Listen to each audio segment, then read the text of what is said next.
भगवान दत्तात्रय प्रभूंनी 15वा गुरु केला तो म्हणजे मृग किंवा हरिण. दत्तप्रभू म्हणतात की कस्तुरी मृगाची गती अतिशय वेगवान असते, तो हवेसारखा गतिशील असतो.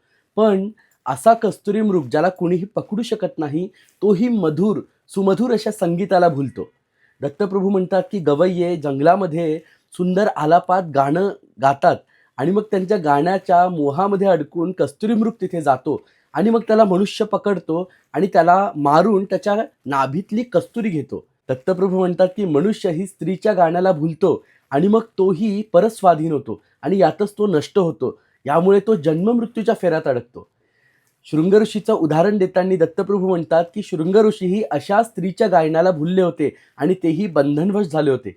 म्हणून साधकांनी मुमुक्षांनी स्त्रीच्या गायनाकडे लक्ष न ठेवता भगवंतांचं गुणांचं वर्णन करायला पाहिजे, त्यांच्या कथेचं श्रवण करायला पाहिजेत आणि सदैव भगवंतांच्या चिंतनात साधणारत राहिलं पाहिजे.